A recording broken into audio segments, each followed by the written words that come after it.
Hello BSc third year student, कैसे हैं आप सभी लोग। आशा है आप लोग बहुत अच्छे होंगे। गाइस, माय नेम इज़ आशीष गिरी और इस वीडियो में हम डिस्कस करेंगे बीएससी थर्ड ईयर जूलॉजी का सेकंड सेमेस्टर है, biotechnology, immunology, biological tools and techniques and biostatics. दोस्तों, इस सेमेस्टर में हमने थर्ड चैप्टर स्टार्ट किया था क्लोनिंग वेक्टर।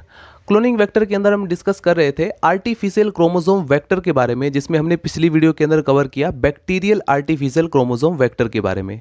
अगर आपने वो वीडियो नहीं देखा है तो आप लोग देख सकते हैं, आपको इसी वीडियो के डिस्क्रिप्शन बॉक्स में लिंक मिल जाएगा। आप लोग डायरेक्ट प्लेलिस्ट में पहुंच जाएंगे। जितनी भी वीडियोज़ मैंने जेनेटिक इंजीनियरिंग की बनाई हुई है उन सभी वीडियोज़ को आप देख सकते हैं। आज की इस वीडियो के अंदर हमारा टॉपिक है east artificial chromosome vector. Guys, जब भी हम किसी वेक्टर के बारे में डिस्कस करते हैं तो आप लोगों को एक पॉइंट ज़रूर पता होना चाहिए कि वेक्टर क्या है, उसका यूज़ क्यों किया जाता है और उसकी कैरिंग कैपेसिटी क्या है। आज हम ईस्ट आर्टिफिशियल क्रोमोसोम वेक्टर पढ़ रहे हैं तो इसकी कैरिंग कैपेसिटी कितनी है, सबसे पहले हम इसके बारे में जानेंगे। राइट, तो वेक्टर तो आपको पता है, बेसिकली जो वेक्टर्स होते हैं उनका यूज़ हम अपने डिजायर्ड जीन, जो हमारा जीन ऑफ इंटरेस्ट होता है, उसकी मल्टीपल कॉपीज़ अगर हमें बनानी हो तो हम लोग वेक्टर का यूज़ करते हैं। ये जो ईस्ट आर्टिफिशियल क्रोमोसोम वेक्टर है, ये लगभग 500 से 1500 किलो बेस पेयर के डीएनए को आसानी से क्लोन कर सकता है, उनकी मल्टीपल कॉपीज बना सकता है। तो इसकी कैरिंग कैपेसिटी बहुत ज़्यादा है। राइट, इसी तरह से हमने पिछली वीडियोस के अंदर जितने भी वेक्टर डिस्कस किए उन सभी मैंने आपको एक पॉइंट आपको बताया कि आप लोगों को किसी भी वेक्टर की कैरिंग कैपेसिटी ज़रूर पता होनी चाहिए, क्योंकि वही एक ऐसा पॉइंट होता है जिसके बेस पर हम दूसरे वेक्टर को डिफरेंशिएट कर सकते हैं या फिर हमें नए वेक्टर की ज़रूरत पड़ती है, हम नए नए वेक्टर को कंस्ट्रक्ट करते हैं। अब जैसे फॉर एग्जांपल इसके नाम में देखो क्या छुपा हुआ है, ईस्ट आर्टिफिशियल क्रोमोसोम वेक्टर। एक तो ये जो है एज ए वेक्टर की तरह यूज़ हो रहा है, दूसरा ये आर्टिफिशियली कंस्ट्रक्ट किया गया है, इसको बनाया गया है, ह्यूमन के द्वारा इंजीनियर्ड किया गया है। राइट, इसको जो है मैन के द्वारा मैनिपुलेट किया गया है। तो ये कोई नेचुरल फॉर्म में पाया जाने वाला ईस्ट आर्टिफिशियल जो क्रोमोसोम वेक्टर है, ये नेचुरली नहीं पाया जाता, इसको जो है मैन के द्वारा ही बनाया गया है। एक चीज़ इससे मैं आपको ध्यान रखना है दोस्तों, ये एक सटल वेक्टर है। अच्छा, सटल वेक्टर का क्या मतलब होता है? जो एक से ज़्यादा जीनोम के अंदर रेप्लिकेट कर पाए या उसकी कैपेसिटी होती है, उसको कहा जाता है सटल वेक्टर। तो ये जो ईस्ट आर्टिफिशियल क्रोमोसोम है, ये भी एक सटल वेक्टर है। क्यों?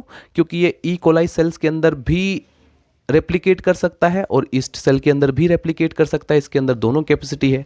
तो एक तरीके से ये सटल वेक्टर में आता है। राइट, कुछ ऐसे भी पॉइंट है, क्योंकि बहुत सारे ऐसे यूनिवर्सिटी हैं, बहुत सारे ऐसे कॉलेज है जहां पर एमसीक्यूज बेस पर क्वेश्चंस पूछे जाते हैं। तो ऐसे स्टूडेंट को मैं कहूँगा कि जेनेटिक इंजीनियरिंग में जितने भी ऐसे पॉइंट है, क्योंकि मेमोरी बेस पर क्वेश्चन बहुत ज़्यादा पूछे जाते हैं, आपकी मेमोरी बेस पर बहुत ज़्यादा क्वेश्चन आएंगे, इस चीज़ का आप लोगों को ध्यान रखना है। कोई बहुत ही कम ऐसे क्वेश्चन आते हैं जिसमें आपको माइंड यूज़ करना पड़ेगा, फिर उसके बाद उसको सोल्व करोगे। ऐसे क्वेश्चन कम आते हैं। क्वेश्चन आपको ऐसे मिलेंगे जिसमें आपको या तो आर या पार, मतलब अगर आपको याद है तो टिक करो, नहीं याद है तो आप लोग कंफ्यूज हो जाएंगे, आप लोग आस पास एक दूसरे से पूछेंगे। तो आप लोगों को ध्यान रखना है कि मेमोरी बेस्ड क्वेश्चन को अच्छी तरह से याद करना है। कुछ ऐसे भी पॉइंट है, जैसे for example first east artificial chromosome vector कौन सा था, इस तरह का एमसीक्यूज पूछा जा सकता है। तो ये जो आप डायग्राम देख रहे हैं PYAC3, ये फर्स्ट आर्टिफिशियल क्रोमोसोम वेक्टर है। राइट, ये first east artificial chromosome vector है, इस चीज़ का आपको ध्यान रखना है। इसको पहली बार डिस्क्राइब किसने किया, किस सन में किया? 1983 में इसको डिस्क्राइब किया था म्यूराय और सोस्टक ने। ये दो ऐसे साइंटिस्ट थे जिन्होंने ईस्ट आर्टिफिशियल क्रोमोसोम वेक्टर को डिस्क्राइब किया।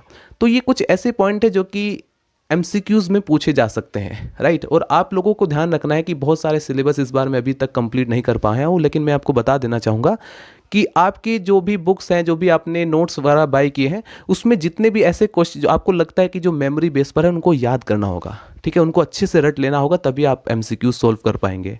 थ्योरेटिकल है तो थ्योरेटिकल में जितने भी पॉइंट्स होता है वो सब आप लिख ही लेते हैं, और डायग्राम मोस्ट इंपॉर्टेंट रहता है। ये जो आप डायग्राम देख रहे हैं, इस डायग्राम को भी मैं अभी यहाँ पर समझाऊंगा, पहले मैं डिस्कस कर लेता हूँ इसके बारे में।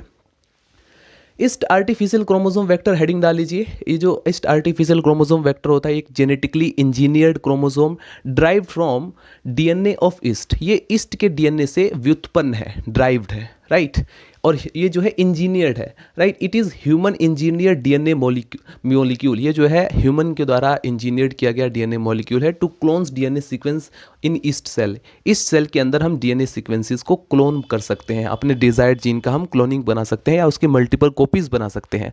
The amount of DNA that can be cloned into YAC is, लगभग आप इसमें 500 से 1500 किलो बेस पेयर, एक एवरेज मैं आपको बता रहा हूँ, क्योंकि बहुत सारी बुक में 2000 किलो बेस पेयर तक मेंशन किया गया है, बट आप लोग लिख सकते हैं 500 से 1500 किलो बेस पेयर के डीएनए को आप इसमें आसानी से क्लोन कर सकते हैं। दे आर लीनियर वेक्टर, ये जो है एक लीनियर वेक्टर है that behave like a east chromosome, जो कि ईस्ट क्रोमोसोम की तरह बिहेव करता है, इसीलिए हम इसको बोलते हैं ईस्ट आर्टिफिशियल क्रोमोसोम।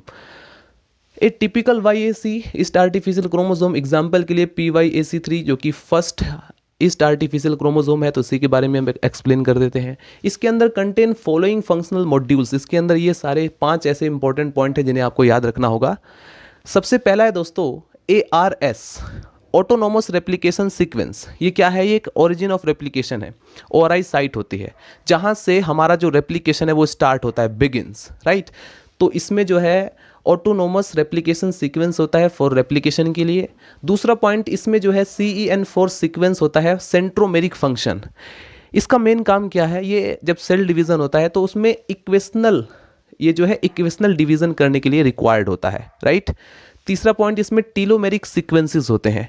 ये जो टीलोमेरिक सीक्वेंसेस होते हैं ये ईस्ट सेल के दोनों तरफ होते हैं। आप लोग डायग्राम देखेंगे, आपको बुक में वहाँ पर मौजूद होगा, तो आप देखेंगे दोनों साइड में प्रेजेंट रहते हैं टीलोमेरिक सीक्वेंसेस। और ये सीक्वेंसेस एक तरीके से स्टेबिलिटी इंक्रीज करने के लिए रिस्पॉन्सिबल होते हैं। बाकी ये जो एक्सोन्यूक्लियस एक्शन होता है, यानी कि जो एक्सोन्यूक्लियस क्रिया होती है उसके अगेंस्ट होते हैं, उसको रोकने का काम करते हैं, ठीक है।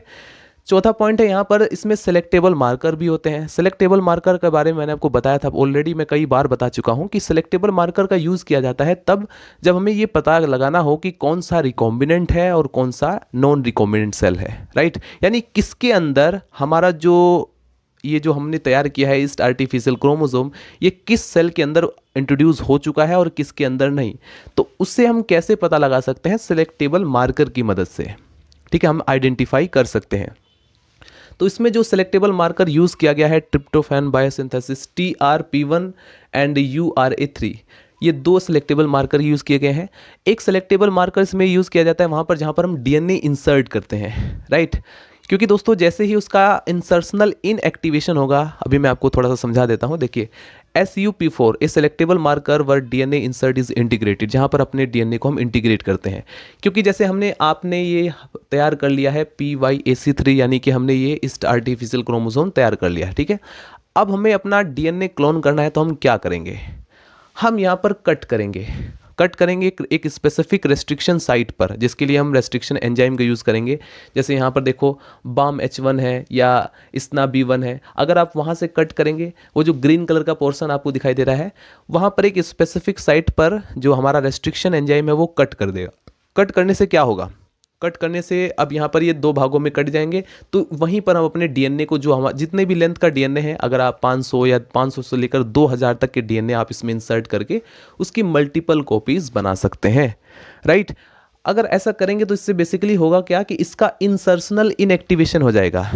ये जो हमारे पास सिलेक्टेबल मार्कर्स था, ये जिस काम के लिए रेस्पॉन्सिबल था वो अपना काम नहीं कर पाएगा, जिसकी वजह से इसका इंसर्शनल इनएक्टिवेशन हो जाता है। इसीलिए तो हमें पता चल जाता है क्यों नहीं काम किया, क्योंकि हमारा DNA इंसर्ट हो चुका है, उसका इंसर्शनल इनएक्टिवेशन हो चुका है, जिसकी वजह से हमारा जो क्लोन है वो बन जाएगा, राइट।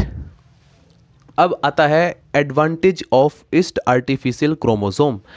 ईस्ट आर्टिफिशियल क्रोमोसोम के एडवांटेजेस क्या हैं? तो पहला एडवांटेज आप लिखेंगे इसके बारे में, east artificial chromosome YACS provide the largest insert capacity of any cloning system. एक तो आप लोग को पता चल जाना चाहिए कि 500 से 2000 किलो बेस पेयर के DNA को क्लोन बना रहा है, एक अब अपने आप में एक लार्जेस्ट इंसर्शनल कैपेसिटी है, इसकी कैरिंग कैपेसिटी बहुत ज़्यादा है। दूसरा पॉइंट, ईस्ट एक्सप्रेशन वेक्टर, कुछ ईस्ट एक्सप्रेशन वेक्टर भी हमने बना लिए हैं। इसकी मदद से हम क्या करते हैं? They can be use to express eukaryotic protein. Expression vector का मतलब समझते हैं, ये एक ऐसा वेक्टर होता है जो कि एक्सप्रेस करता है अपने आप को, राइट। अगर आप किसी भी जीन को या जीन ऑफ इंटरेस्ट का काम जानना चाह रहे हैं कि उसका क्या काम है, या किसी अननोन जीन के बारे में आप जानना चाह रहे हैं, तो आप लोग उसको एक्सप्रेशन वेक्टर के अंदर इंट्रोड्यूस कर दीजिए। उस जीन का जो काम है, फंक्शन है, वो निकल आ जाएगा, ठीक है। वो जो भी प्रोटीन को सिंथेसिस करेगा, उसकी वजह से जो भी प्रोटीन निकलेगा, हम पता लगा लेंगे कि वो जो अननोन जीन है वो कैसा जीन है, किस तरह का जीन है और किस तरह के प्रोटीन के निकलने के लिए रेस्पॉन्सिबल है। तो बेसिकली यहाँ पर जो ईस्ट एक्सप्रेशन वेक्टर होते हैं, जैसे फॉर एग्जाम्पल YAC या YIPCS, ये ऐसे आर्टिफिशियल क्रोमोसोम एक्सप्रेशन वेक्टर होते हैं have advantage two over bacterial, ये जो है BAC यानी बैक्टीरियल आर्टिफिशियल क्रोमोसोम से ज़्यादा इसका एडवांटेज होता है। They can be use to express eukaryotic protein, eukaryotic protein को अगर आपको एक्सप्रेस कराना है तो आप इनका यूज़ कर सकते हैं, yeast artificial yeast expression vector का। नंबर थर्ड पॉइंट पे आता है, थर्ड एडवांटेज है इसका YACS, yeast artificial chromosome were originally constructed in order to study chromosome behaviour in mitosis and meiosis. Meiosis और माइटोसिस के अंदर अगर आप क्रोमोसोम की स्टडी करना चाहते हैं तो आप लोग इसका यूज़ कर सकते हैं। लिमिटेशन भी है इसकी, कुछ आपके बुक्स में बहुत सारी लिमिटेशन मिल जाएंगी, आप लोग उसको भी पढ़ सकते हैं। यहाँ पर काफ़ी ज़्यादा स्पेस नहीं बचा था इसलिए मैंने नहीं मेंशन किया। तो जो इंपॉर्टेंट देखिए, yeast artificial chromosome have been found to be less stable than BAC, ये BAC से थोड़ा लेस स्टेबल होता है। हालांकि इसको स्टेबिलिटी को बढ़ाने के लिए हम यहाँ पर टीलोमेयर सीक्वेंस होता है, लेकिन वो इतनी ज़्यादा स्टेबिलिटी नहीं प्रोवाइड कर पाता जितना कि बैक्टीरियल आर्टिफिशियल क्रोमोसोम का होता है। ये जो आप डायग्राम देख रहे हैं इसको भी मैं आपको समझा देता हूँ। देखिए जो ईस्ट आर्टिफिशियल क्रोमोसोम वेक्टर है, अगर आप इसको सभी को भूलना चाहते हैं तो फॉरगेट, इसको ज़रा एक साइड में रख दीजिए। अब इसको हम बहुत ही कम समय, मतलब इस वीडियो को देखते देखते ही आपको याद हो जाए, ये एक ऐसा ट्रिक है। ठीक है दोस्तों। तो ये जो ईस्ट आर्टिफिशियल क्रोमोसोम है ये एक तरीके से जेनेटिकली मॉडिफाइड क्रोमोसोम है, एक तो आपको ये पॉइंट याद होना चाहिए। ये जो सैकेरोमाइसिस सेरेविसी होता है, जो कि आपने BSc फर्स्ट ईयर में डेफिनेटली पढ़ा होगा ईस्ट के बारे में, ये जो सैकेरोमाइसिस सेरेविसी होता है उसके DNA को हम लाइगेट करते हैं प्लाज्मिड के साथ, राइट। PBR 322 प्लाज्मिड के साथ हम इसके DNA को लाइगेट कर देते हैं, जोड़ देते हैं। इससे क्या होगा, इसकी जो क्लोनिंग कैपेसिटी है वो बढ़ जाती है, इसलिए लार्जेस्ट क्लोनिंग कैपेसिटी वाला बन जाता है वेक्टर, राइट। तो हमने इसमें क्या किया, एक तो PBR 322 जो प्लाज्मिड वेक्टर है और साथ में ईस्ट जीन, इन दोनों को मिला करके हमने इसको कंस्ट्रक्ट किया, हमने इसको मैनिपुलेट किया, हमने इसको बनाया। सो फाइनली गाइज अब हम डिस्कस करते हैं इस डायग्राम के बारे में। इस डायग्राम को भी आप लोग अच्छे से समझ लीजिए क्योंकि डायग्राम आप एग्जाम पेपर में पूछा जा सकता है। ये first east artificial chromosome vector का डायग्राम है, PYAC3। देखिए इसमें ऊपर की तरफ दिखाई दे रहा होगा सेंट्रोमियर CEN4 इसमें मौजूद है, ठीक है। सेंट्रोमियर एक तरीके से जब सेल डिवीजन होता है तो उसमें इक्वेशनल डिवीजन के लिए रिस्पॉन्सिबल होता है। इसके बाद इसमें जो है ऑटोनोमस रेप्लिकेशन सीक्वेंस प्रेजेंट है, एक तरीके से ओराई साइट होता है जहाँ से रेप्लिकेशन स्टार्ट होता है। ये इसमें दो सेलेक्टेबल मार्कर्स होते हैं, ट्रिप्टोफान बायोसिंथेसिस एंड URA3, ठीक है। TRP1 एंड URA3 ये दो सेलेक्टेबल मार्कर्स होते हैं जिससे हम पता लगा सकते हैं कि कौन सा रिकॉम्बिनेंट है, कौन सा नॉन रिकॉम्बिनेंट सेल है। इसके बाद ध्यान से देखेंगे इसमें टीलोमेयर सीक्वेंसेस होते हैं जो कि एक्सोन्यूक्लियस एक्टिविटी को रोकते हैं। ये इसमें रेस्ट्रिक्शन एंजाइम है, राइट। BAM-H1 ये एक तरीके से क्या है, ये एक रिकॉग्निशन साइट है जहाँ पर रेस्ट्रिक्शन एंजाइम BAM-H1 आकर के एक्ट कर सकता है। SNAP-B1 वहाँ पर है एंड जहाँ पर आप DNA इंसर्ट कर सकते हैं, राइट। तो ये हमने यहाँ पर देखा PYAC3 का एग्जाम्पल लेकर के हमने आज स्टडी किया इस आर्टिफिशियल क्रोमोसोम वेक्टर के बारे में। सो गाइज उम्मीद है ये वीडियो आपको पसंद आया होगा। अगर वीडियो में कोई भी आपको कन्फ्यूजन हो तो आप लोग कमेंट सेक्शन में कमेंट करके बता सकते हैं। मिलते हैं नेक्स्ट वीडियो में, बाय बाय, टाटा।